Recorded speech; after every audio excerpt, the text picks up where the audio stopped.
नमस्कार, मैं रवीश कुमार। 2024 ने हिंदुस्तान के लोकतंत्र को एक तोहफा दिया है। सरकार नहीं, विपक्ष दिया है। जिस विपक्ष को पिछले 10 सालों से कुचला जा रहा था, जांच एजेंसियों के इस्तेमाल से, न्यायपालिका में बैठे कुछ लोगों के आदेशों से, मीडिया के जरिए हिंदुस्तान की जनता ने अपनी बची हुई मिट्टी से एक विपक्ष बनाकर आज संसद के भीतर खड़ा कर दिया है। इसीलिए बीजेपी से पहले विपक्ष के नेताओं ने प्रेस कॉन्फ्रेंस शुरू कर दी।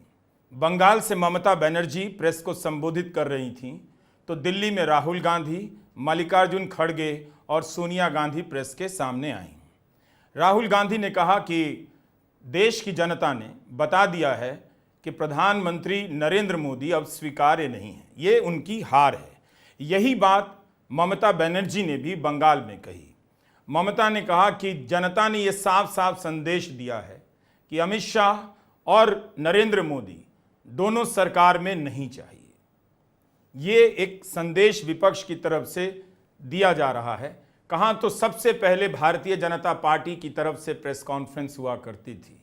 आप कल्पना कीजिए कि यही सीटों की संख्या 272 होती तो इस वक्त टेलीविज़न चैनलों पर सिर्फ और सिर्फ वही दिख रहे होते जिन्हें परमात्मा ने भेजा है, या जिन्होंने बिना परमात्मा से परमिशन लिए परमात्मा का नाम इस मृत्यु लोक में लिया है, जहां हर अहंकार को मिटना है। जो भी शरीर आया है उसे यहां से जाना है।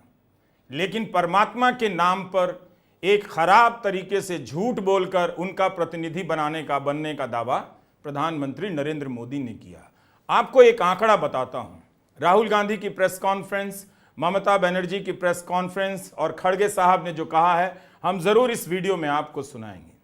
किशोरीलाल शर्मा अमेठी से जितने वोटों से जीते हैं, नरेंद्र मोदी बनारस से उससे कम वोटों से जीते हैं। बनारस के लोगों ने नरेंद्र मोदी का मान तो रख लिया। प्रधानमंत्री को हरा देना एक बहुत बड़ी बात होती है, लेकिन नरेंद्र मोदी को 1,52,000 से जो जीत मिली है, बनारस ने उनके अहंकार को कम कर दिया। बनारस की जनता की एक खूबी हुआ करती थी जो 10 साल में कहीं खो गई थी, और वो खूबी थी स्वायत्तता। वो किसी को भी वोट करती थी वहां की जनता, मगर बोलने में, सोचने में उसकी करुणा, उसकी अभिव्यक्ति, उसकी मुखरता का कोई जवाब नहीं। लेकिन 10 साल में नरेंद्र मोदी ने उस बनारस को केवल मोदी मोदी करना सिखा दिया। कार्टून के स्ट्रिप जिस तरह से होते हैं, पट्टियां होती हैं, दीवारों पर उस तरह की आकृतियां बना दी गईं, ये समझकर कि लोगों के रंगों के प्रति या आकृतियों के प्रति यही औसत समझ है कि आप खराब तरीके से भी इलेक्ट्रॉनिक बोर्ड लगा दें, जनता उसी पर मोहित हो रही है। लेकिन बनारस की कुछ और जरूरतें थीं। बनारस ने 2019 में काशी विश्वनाथ कॉरिडोर के समय जो तबाही मचाई गई थी, उसे बर्दाश्त कर लिया था। लेकिन 2024 में लगता है बनारस से बर्दाश्त नहीं हुआ। अजय राय की इसमें तारीफ की जानी चाहिए। तीसरी बार यह उम्मीदवार भारत की राजनीति में अकेला ऐसा उम्मीदवार है जो तीसरी बार नरेंद्र मोदी के सामने जाता है, और इस बार उनकी जीत का जो फासला है वो 4.5 लाख से अधिक था 2019 में, उससे कम कर देता है। बहुत कम वोटों से नरेंद्र मोदी की जीत है। तो एक तरह से बनारस में नरेंद्र मोदी चुनाव हार गए हैं। अपने नेतृत्व में उन्होंने एक 400 की संख्या का अहंकारी नारा दिया था, वो संख्या भी हार गए। 300 का नारा देने लगे, वो संख्या भी हार गए। जिस कश्मीर का नाम लेकर, और मैं अक्सर कहता हूं, धारा 370 की राजनीति ने यूपी बिहार के लड़कों को 10 साल नहीं 20 साल तक के लिए बर्बाद कर दिया।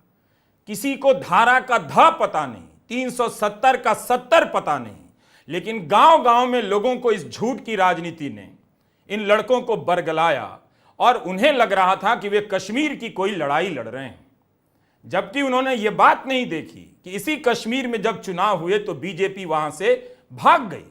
चुनाव से पहले बीजेपी कश्मीर से भाग गई। कमजोर हो चुके और कमजोर कर दिए गए विपक्ष पर नरेंद्र मोदी हमेशा हमला बोलते रहे, क्योंकि गोदी मीडिया उनका पार्टनर था, हर हमले को जायज ठहराता था।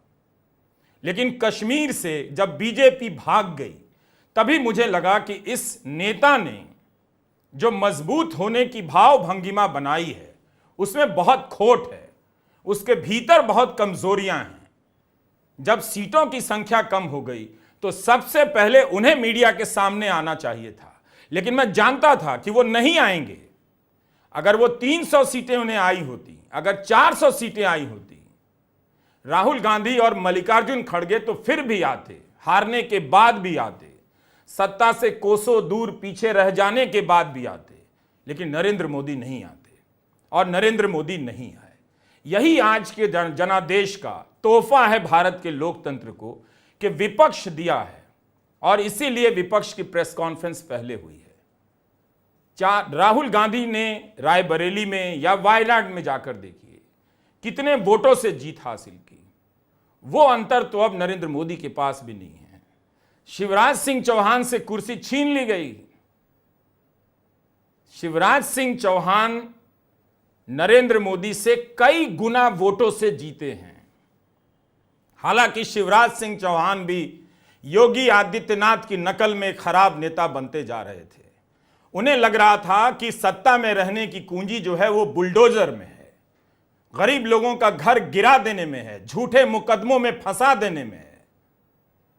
तो शिवराज सिंह चौहान को उसकी सजा मिली, नियति ने सजा दी, लेकिन वो अपनी कोशिश करते रहे तो विदिशा से इतने वोटों से जीत कर आए हैं। नरेंद्र मोदी सोचते होंगे 10 लाख वोटों से योगी आदित्यनाथ ने कहा था मोदी को जिताएंगे। इन शब्दों के साथ साथ मैं अब आपको राहुल गांधी की प्रेस कॉन्फ्रेंस का हिस्सा सुनाना चाहता हूं। ये चुनाव इंडिया गठबंधन और कांग्रेस पार्टी सिर्फ एक राजनीतिक दल के खिलाफ नहीं लड़ी थी।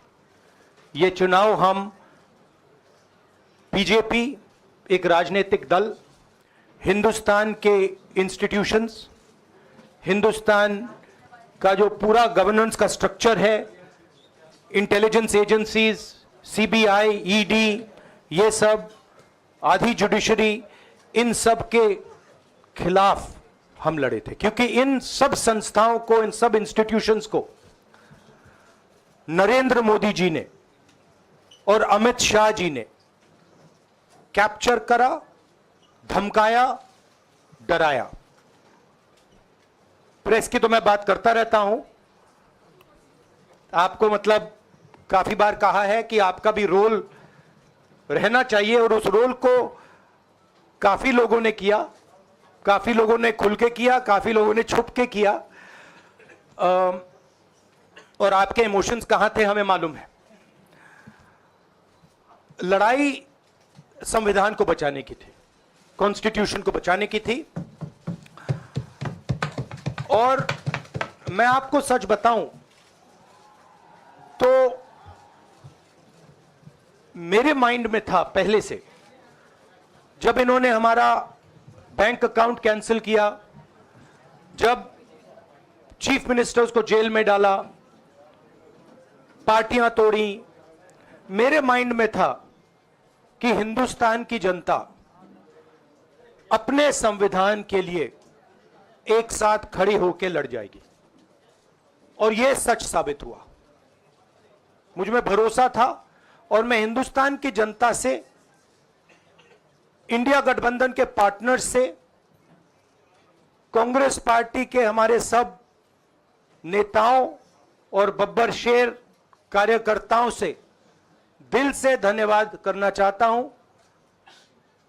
आपने संविधान को बचाने का पहला और सबसे बड़ा कदम ले लिया है।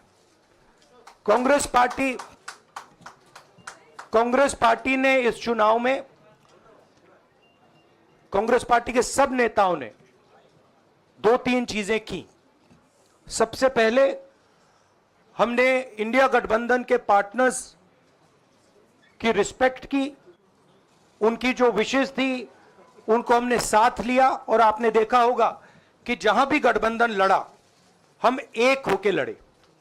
दूसरी बात, कांग्रेस पार्टी ने क्लैरिटी से हिंदुस्तान को एक नया विजन दे दिया है, pro poor vision, pro production vision Hindustan को इंडिया गठबंधन ने साफ दे दिया है। ये जो हमारा परफॉर्मेंस हुआ है, इंडिया गठबंधन का परफॉर्मेंस हुआ है, इसके पीछे कॉन्स्टिट्यूशन, जो रिजर्वेशन पर बीजेपी ने आक्रमण किया, गरीबी, अदानी जी के आपने स्टॉक्स तो देखे होंगे, देखे हैं वो स्टॉक्स उनके, तो बड़ी इंटरेस्टिंग बात है। जनता अदानी जी को मोदी जी से डायरेक्टली कोरिलेट कर रही है। मोदी जी की हार होती है, स्टॉक मार्केट कहता है भैया मोदी जी गए तो अदानी जी गए, मतलब डायरेक्ट रिलेशनशिप है, करप्शन की रिलेशनशिप है। और देश ने नरेंद्र मोदी जी को साफ कह दिया है कि हम आपको नहीं चाहते हैं। And this is the main thing that this election has said.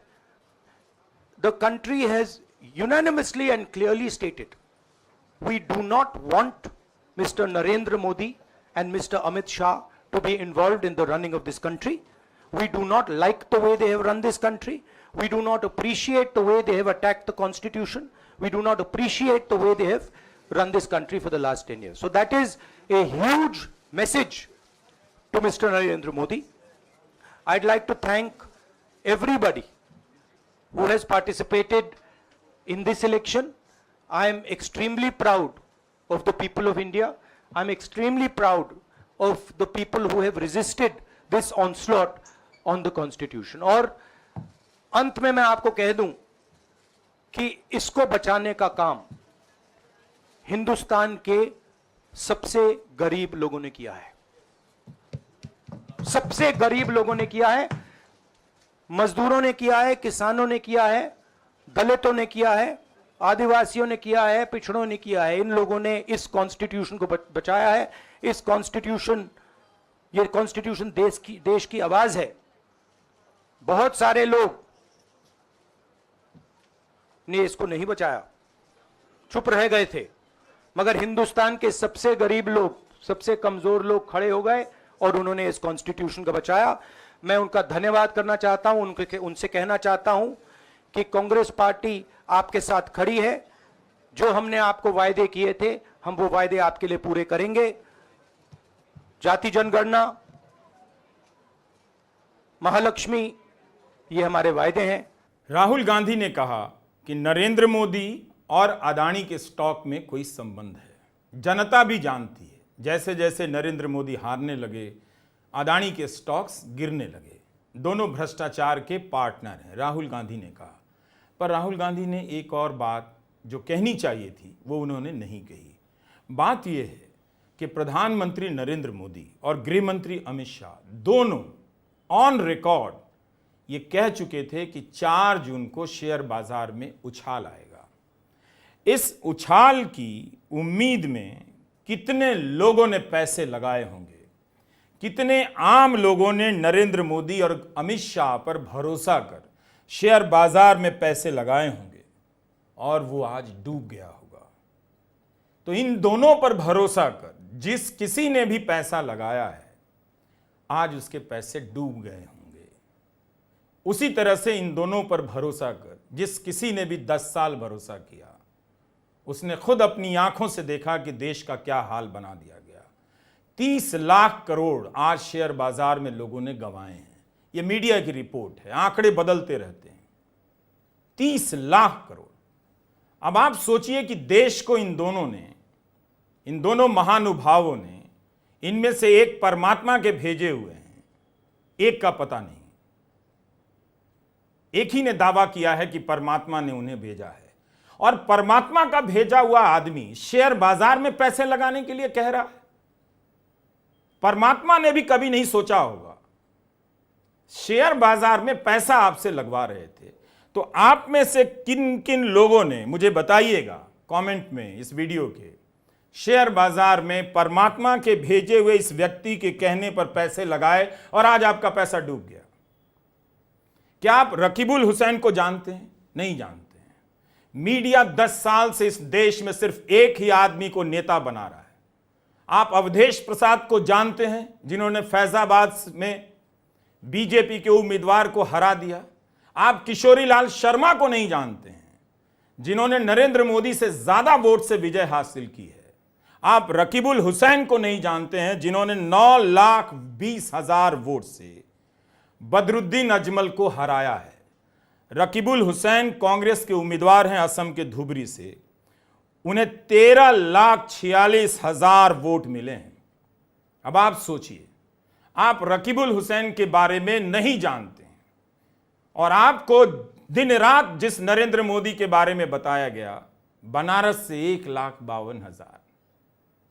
कमाल है। यह रिपोर्ट कार्ड देखकर खुद ही उन्हें इस्तीफा देकर और अब सच्चे मन से कन्याकुमारी जाना चाहिए। उस दिन तो नाटक के लिए गए कि वोट मिल जाएगा साधु सन्यासी की भाव भंगिमा में देखने के लिए। आप सत्यजीत रे की महापुरुष देखिएगा, फिल्म है, आपको यह कहानी समझ में आ जाएगी। भारतीय राजनीति में, धर्म में यह कहानी तो बहुत दोहराई जाती है आम जनता को ठगने के लिए। भारत की राजनीति में भी इस कहानी को छोटे स्तर पर कई बार दोहराने की कोशिश हुई है। कई ऐसे बाबा, साधु, सन्यासी आए जो संत होने के नाम पर सांसद बन गए और ठग के दुनिया को चले गए। लेकिन बड़े स्तर पर प्रधानमंत्री के द्वारा बाबा बनकर लोगों को ठगने की कोशिश कभी नहीं हुई। और अब आगे आपको मल्लिकार्जुन खड़गे की प्रेस कॉन्फ्रेंस का छोटा सा हिस्सा सुनाता हूं। ये जो रिजल्ट है जनता की रिजल्ट है और ये जनता की जीत है और लोकतंत्र की जीत है। हम पहले से यही कह रहे थे कि ये लड़ाई हमारी मोदी वर्सेस जनता है, लोग हैं। तो 18वीं लोकसभा के चुनाव में हम विनम्रता से जनमत को स्वीकार करते हैं। इस बार जनता ने किसी एक दल को पूर्ण बहुमत नहीं दिया, खासकर सत्ताधारी दल भाजपा ने एक व्यक्ति, एक चेहरे के नाम पर वोट मांगा। अब ये स्पष्ट हो गया है कि ये मैंडेट मोदी जी के खिलाफ गया है। ये उनकी राजनीतिक और नैतिक हार है। जो व्यक्ति बार बार अपने नाम से ही हर जगह वोट मांगते थे, उनकी ये बहुत बड़ी हार है और नैतिक दृष्टि से ये तो उनको बहुत बड़ा नुकसान हुआ है। आप जानते हैं कि कांग्रेस पार्टी और हमारे इंडिया गठबंधन से बहुत प्रतिकूल माहौल में चुनाव लड़ा। सरकारी मशीनरी ने कदम कदम पर अवरोध डाला। बैंक खाते सीज करने से लेकर तमाम नेताओं के खिलाफ अभियान चलाया। फिर भी शुरू से आखिर तक कांग्रेस पार्टी का कैंपेन सकारात्मक था, पॉजिटिव था। हमने महंगाई, बेरोजगारी, किसानों और मजदूरों की बदहाली और संविधान संस्थाओं का दुरुपयोग जैसे विषयों को केंद्रीय मुद्दा बनाकर हम जनता के सामने गए थे। इन मुद्दों पर बड़ी संख्या में लोग हमसे जुड़े, हमारा समर्थन किया। प्रधानमंत्री ने जिस तरह का कैंपेन किया वो इतिहास में लंबे समय तक याद रखा जाएगा। कांग्रेस के घोषणा पत्र के बारे में मोदी जी ने जो झूठ फैलाया, जनता ने उसे समझ लिया। मैं इस मौके पर कहना चाहूँगा कि श्री राहुल गांधी जी की दोनों यात्राएं, भारत जोड़ो यात्रा और भारत जोड़ो न्याय यात्रा के दौरान लाखों करोड़ों लोगों को मिलना, लोगों की समस्याओं को सुनना और आगे चलकर उन समस्याओं का हल ढूंढना हमारे कैंपेन का आधार बना। हमने इसी को 5 न्याय और 25 गारंटी का नाम दिया और इसी के आधार पर हमने गारंटी कार्ड बनाया। हमारे कार्यकर्ता उसे लेकर घर घर पहुंचे। दिल्ली में एक विशेषज्ञ लाए गए, प्रदीप गुप्ता। 4 दिनों से ऐसा लग रहा था कि भारत भूमि में, जम्बू द्वीप में, आर्यावर्त में प्रदीप गुप्ता से महान कोई नहीं है। ये गेस वर्क करते हैं, अंदाजी टक्कर। जब इनका अंदाजी टक्कर सही हो जाता है, स्टूडियो में नाचते हैं। जब गलत हो जाता है, ये रोते हैं। और आज इस तरह से रो रहे थे कि यह हम भूल गए कि रोने की कॉपीराइट तो इस चुनाव में केवल नरेंद्र मोदी के पास थी। 80 इंटरव्यू कोई देता है, इंटरव्यू में कोई रोता है बिना सवाल पूछे, जबकि किसी इंटरव्यू में करण थापर नहीं थे, फिर भी रो रहे थे। किसी इंटरव्यू में मैं नहीं था, फिर भी रो रहे थे। किसी इंटरव्यू में जो भी पत्रकार थे, किसी ने ढंग के सवाल नहीं पूछे, फिर भी रो रहे थे। रोने का काम इस चुनाव में कर रहे थे, जबकि उन्हें बताना था, उनका काम बताना था। इसलिए यह जनादेश जो है, इसे समझने की जरूरत है कि जनता ने एक मजबूत विपक्ष बनाया, उसे अहंकारी भी नहीं होने दिया, और जो सत्ता पक्ष अहंकारी होता जा रहा था, उसे विनम्रता के दायरे में ले आया है।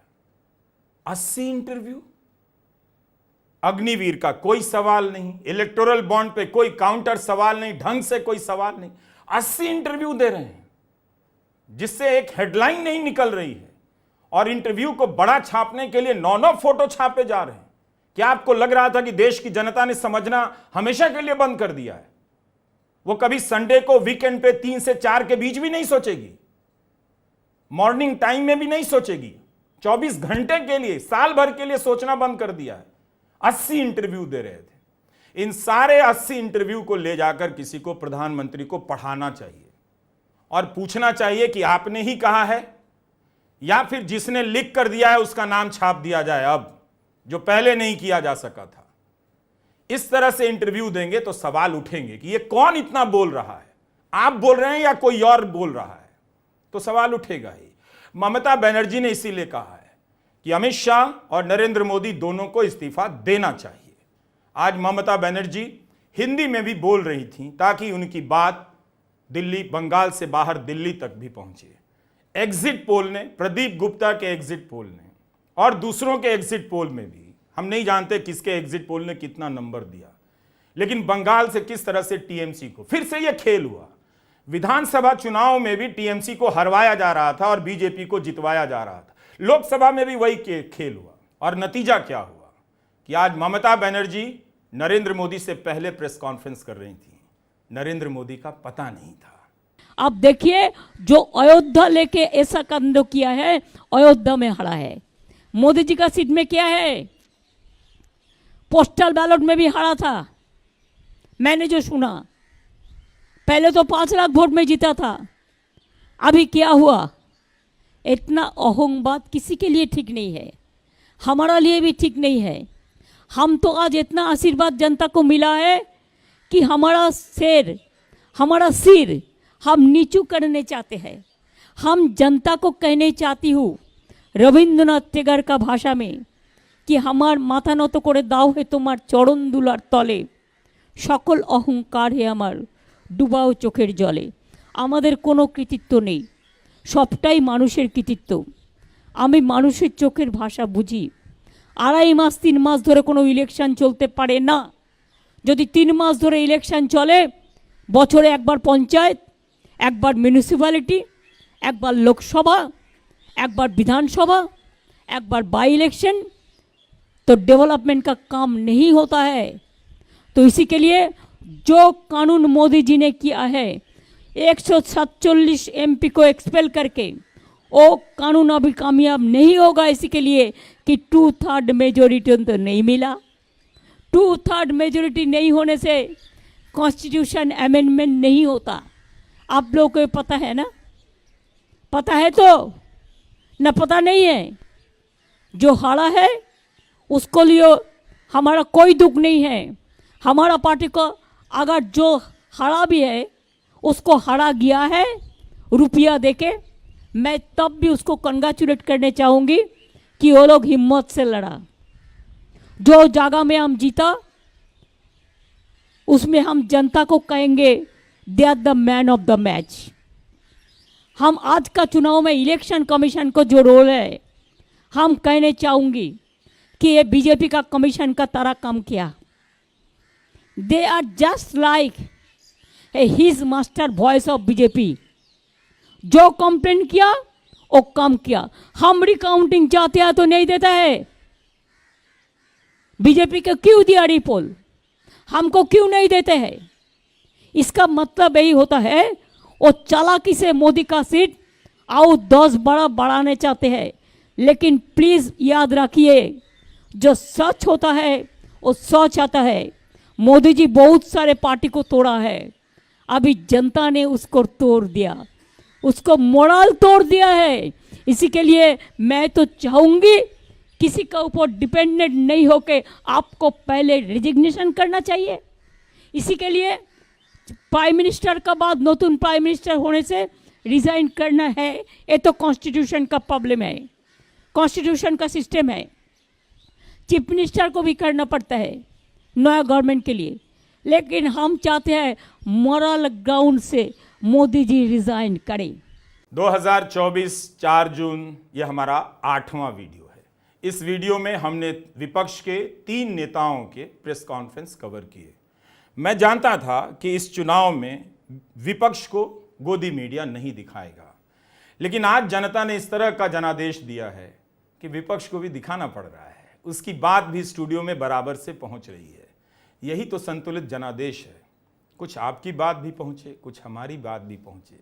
हमारी बात ना पहुंचे, किसी सेठ को भेजकर चैनल खरीदवा लेते हो। नमस्कार।